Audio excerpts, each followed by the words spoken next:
Hi guys, hope you're well. What you're looking at here is a supergun, and the reason I built a supergun, well, I'll tell you the story. A friend of mine about 2 weeks ago asked me what was the best way to play classic arcade games without, using one of these, an arcade machine. And I basically told him, you've got one option really, and that's a supergun. So he asked me to build him a supergun because he wasn't technical enough to do it himself. And I said, yeah, I ain't got a problem with that. I can do that, as long as you pay for the parts and that lot. I'm not, I'll gladly do it, yeah. So I built him a supergun, and I was really surprised at just how good it was, So I thought, I'm going to build myself one. And this one you're looking at now is pretty much identical to the one I built him. And yeah, here it is. So let's have a look at this thing, and I'm pointing out a few features and things this thing has. So as you can see, it's just a standard JAMMA connector.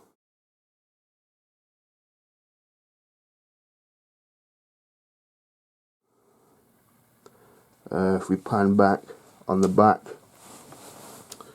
it has RGB SCART out, a fan because the arcade power supply is actually in this box.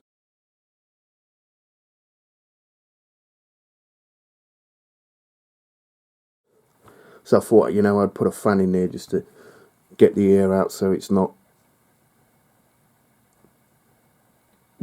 gathering in there and overheating. Obviously got power going in.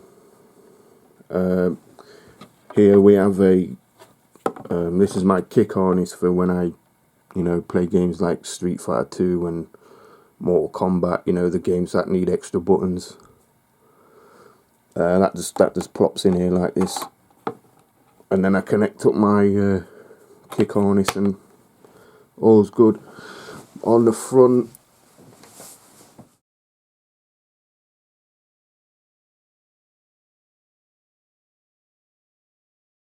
we have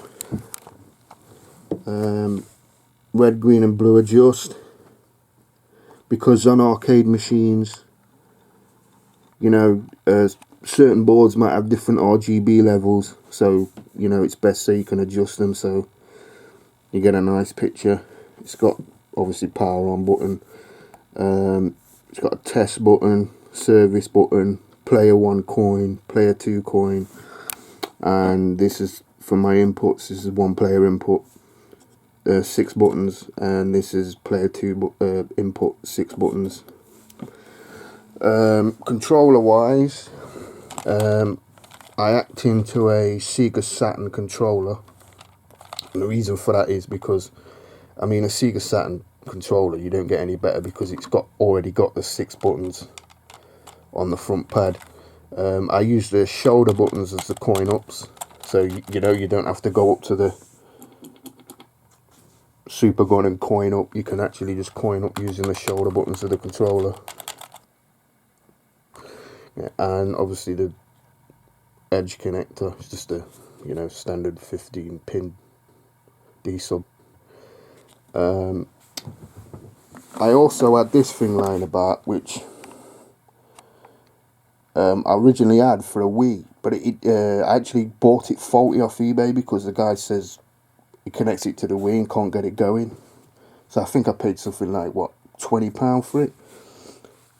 And it's basically an arcade stick, and all I did was, just gutted it from the inside and rewired it, got some cable that was, 15 core cable, and put a 15 pin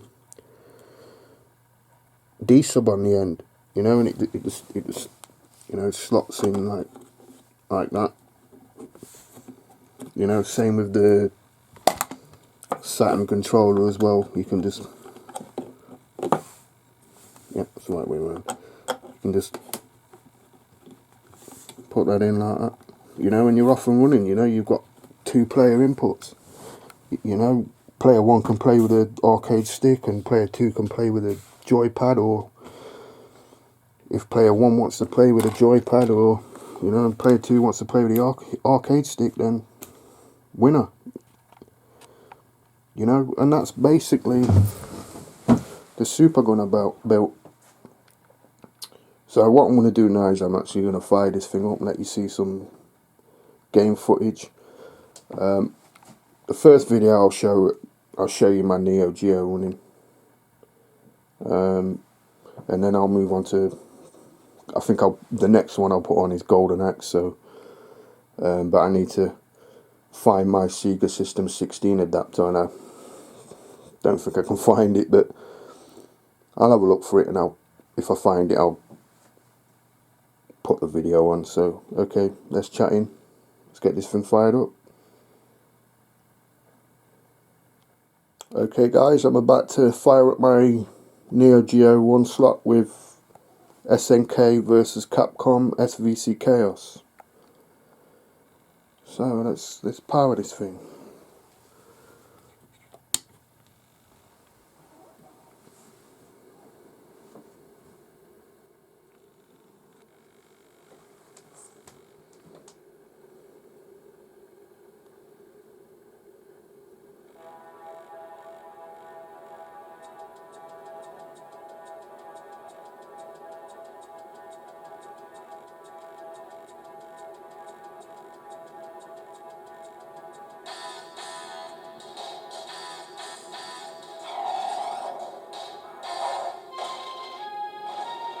I got the sound coming through the TV. Normally when you build a SuperGun, you actually build a speaker inside the SuperGun itself, but I thought, I'd rather it coming at the TV, and I actually found a way of actually being able to output the audio from the JAMMA board and output it to the TV without, because obviously JAMMA boards are audio amplified, and the last thing you want to do is put an audio amplified signal to the TV that's going to amplify it again, because you might damage the TV. But I actually found a way, using a couple of resistors, to actually limit the current from the audio amp coming out of the JAMMA board to the TV, and it's perfect.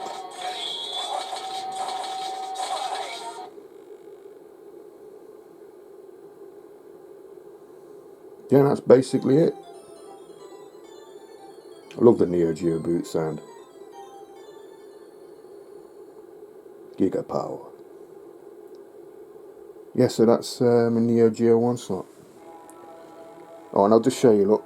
To coin up, what I do is I basically just, zoom out, sorry. I've got this one set as coin and this one as start, and obviously I've got a start button on the Saturn pad, and my shoulder button's coin up. And I've just coined up by mistake, look.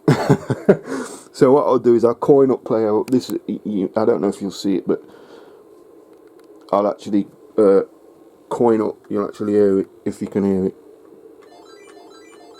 That's coining up. Same on the Saturn pad, I'll coin up. Basically, start button starts. Press the start button on the Saturn pad. I get 2-player start. You know, there you go. I'll just go over to Akuma. Hope this thing's focusing.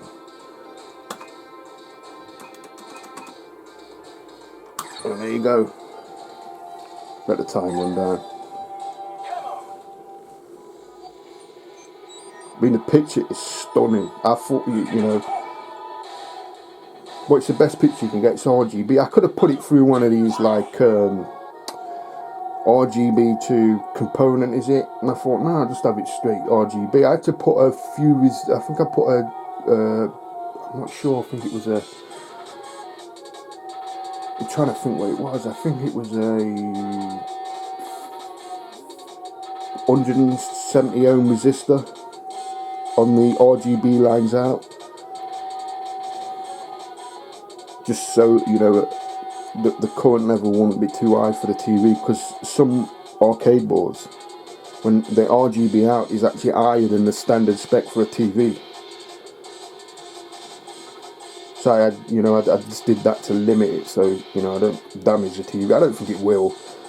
TV should be able to handle the RGB levels from a JAMMA board, but thought just to be on the safe side. And that's basically, that's my Neo Geo 1 slot booting up. So now I've got to just go and find Golden Axe. See if I can find where Golden Axe is. I know where Golden Axe is, it's just the adapter. Because Golden Axe is System 16, it's not a JAMMA pinout. So yeah, I'll be back in a second, guys. Okay, we're back again. I actually found my Sega System 16 to JAMMA adapter. It's actually under the Golden Axe board. I mean, this is an original board. It's in mint condition as well. It's still got the Hitachi chip that I think they're battery backed up, and if it loses the data, it can't decrypt the ROMs. When was this manufactured? This thing's still going strong, and this was manufactured what, in '86, somewhere around there. And the battery still works to this day. So yeah, that's 100% genuine Golden Axe board. I do have an Altered Beast as well, but that's been phoenixed. I think it's been phoenixed. I don't know if it came from the factory that way.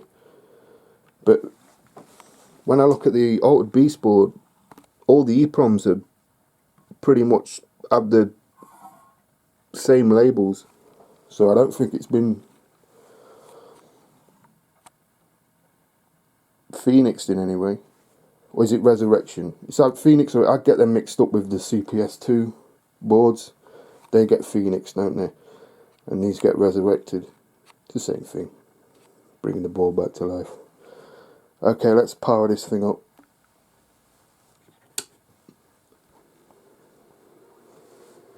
And there's Golden Axe. Absolutely love this game. It's one of the games I played when I was a kid. Picture's stunning. See, I was really surprised when I actually built my friend's SuperGun, because I was thinking, I don't think a TV would like an arcade signal, but it looks absolutely stunning. I played this game to death. You guys don't want to know how many 10 pences I put in this game. I could have bought the game. I must have completed it 7 or 8 times in the arcade. This was my favourite character, the little dwarf.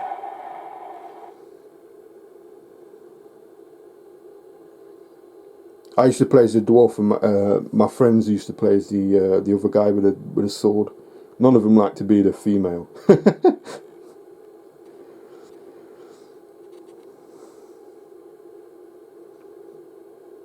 Death Adder. Yes, Golden Axe. Awesome. Okay, let me just coin up this thing and start again.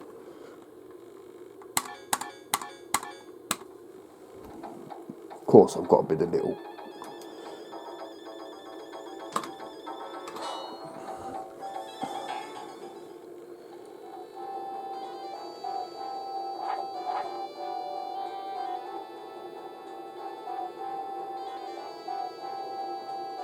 I mean, this is awesome when you play Golden Axe, the original Golden Axe, and you're playing it with a Sega Saturn control pad.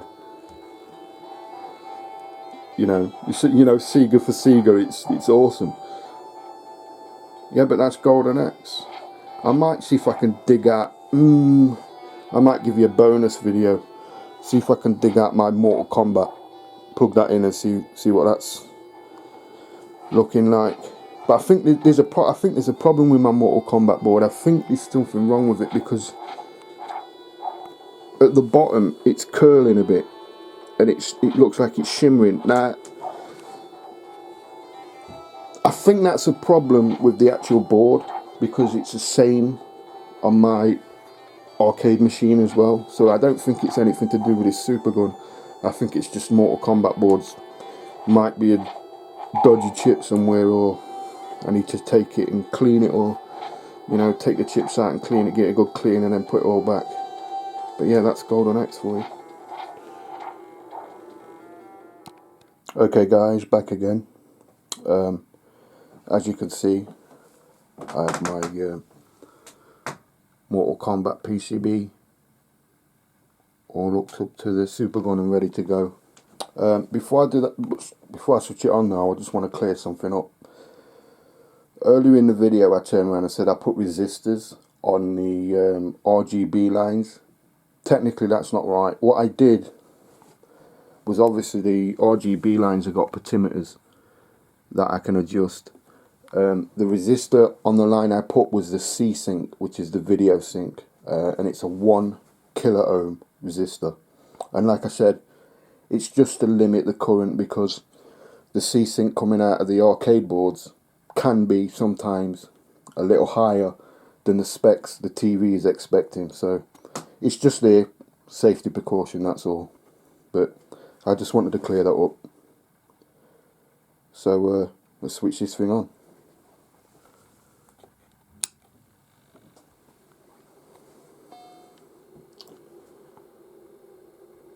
Yeah, this is my Mortal Kombat board. I don't know whether you can see, but can you see the, when I was talking before about the little curl? You'll be able to see it a lot more when it actually boots up.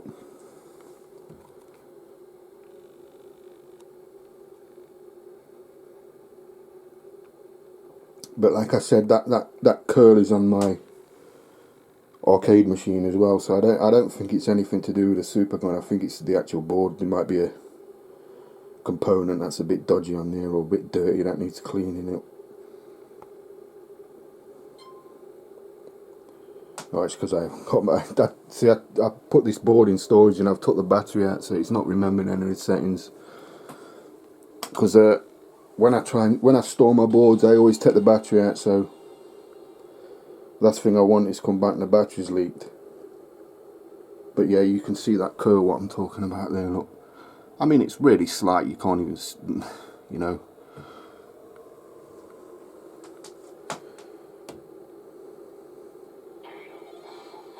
Yeah, but that's Mortal Kombat. Another game I played to death in the arcade.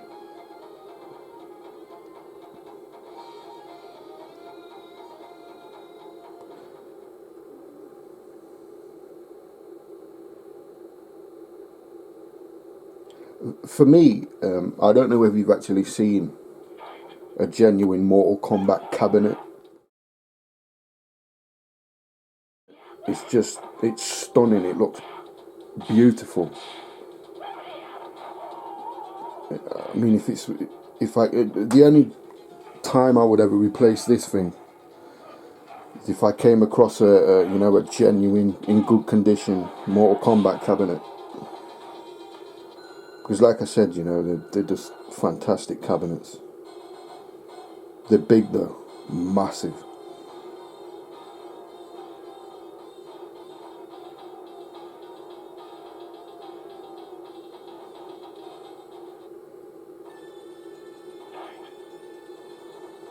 I always used to like playing as Sub-Zero. I used to like, at the end, fatality, I used to rip people's heads off.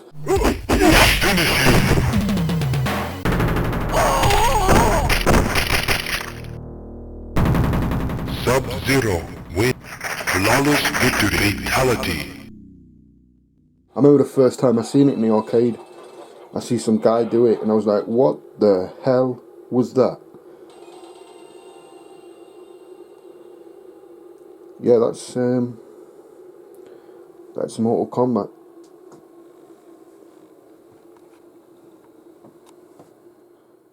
Okay guys, back again. This time I have my Altered Beast PCB all hooked up through my Sega System 16 adapter. And yeah, if you look, you see, I don't know whether this has been phoenixed or resurrected or not, because normally you'd see one of them Hitachi chips in there, and if anything had been done to it, you know, these two ROMs here, you know, I think they're the program ROMs, and they're the ones you change to bring the board back to life. But it looks like it's factory, because if you look at the EEPROM labels, they've never been touched, and there's some mask ROMs in here as well. So I don't know whether it came from the factory like that, but yeah, it's working. So let's fire this thing up.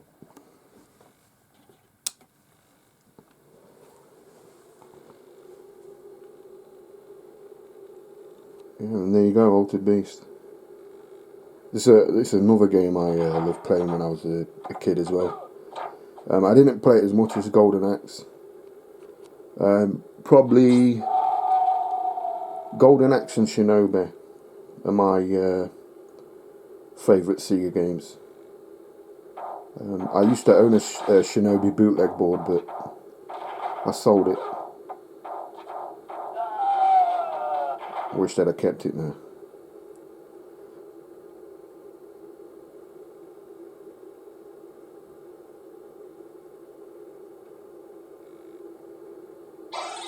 But yeah, this is Altered Beast. While I'm here, what I'll do is I'll show you the RGB adjust. If I turn down the red and then pan up, you can see all the red's gone from the picture, and I'll remove all the green there. I'm just left with blue. Remove the blue and I get a dark screen, and I stop turning them up again, you know, and the colour starts to come back. And there you go, that's, you know, how I adjust it. It's just so, because, you know, certain PCBs might have a higher level than other PCBs, and it just, you know, let's say I plug the Mortal Kombat board and there's a bit too much red in it, I can just adjust it. Instead of messing about with the TV, I can just adjust it. Oh, sorry, zoomed in too much there. I can just adjust it on the SuperGun. Yeah, but that's Altered Beast.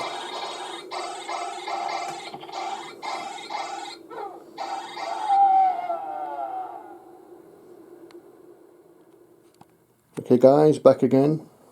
This time I have my CPS2 Street Fighter Alpha 3 on my SuperGun. So let's fire this up.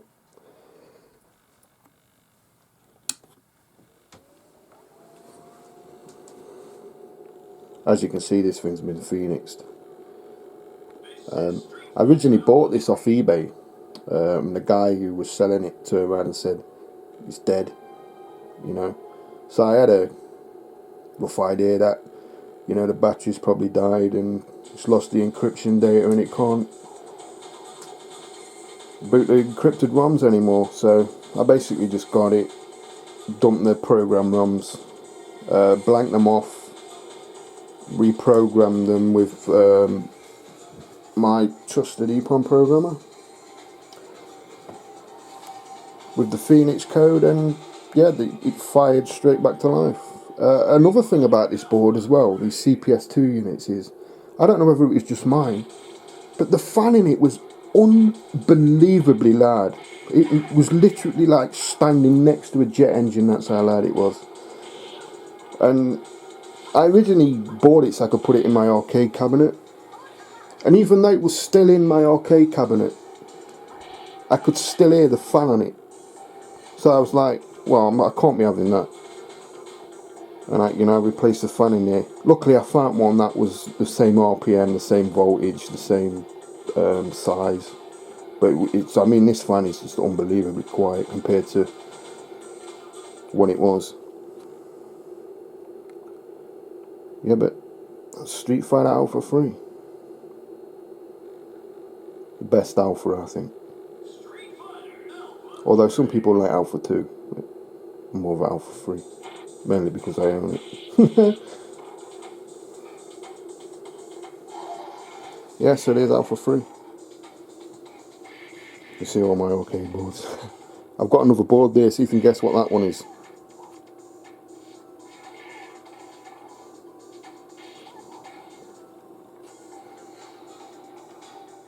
Okay guys, back again.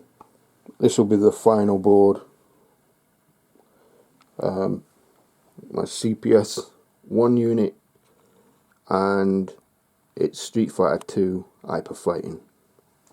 So let's fire this thing up.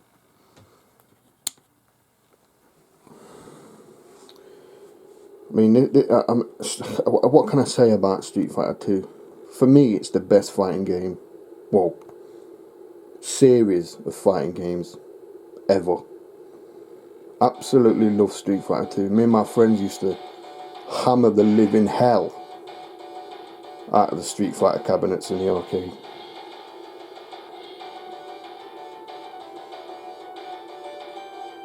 Hyper Fighting. I think in Japan it's called Turbo. I don't know why they changed the name from Turbo to Hyper Fighting. I quite like the Turbo name. Winners don't use drugs. It's a bit questionable. Some of them do. Not mentioning names.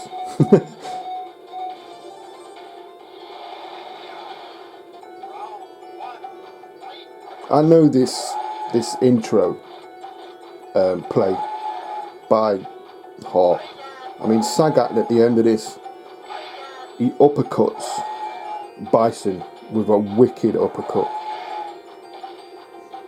and then it fades off. There you go, he's going to set him up now. There we go. Boom, have some of that, son. Set him up perfectly. Yeah, and that's Street Fighter 2 Hyper Fighting. Anyway, thanks for watching, guys. I'll see you all again soon.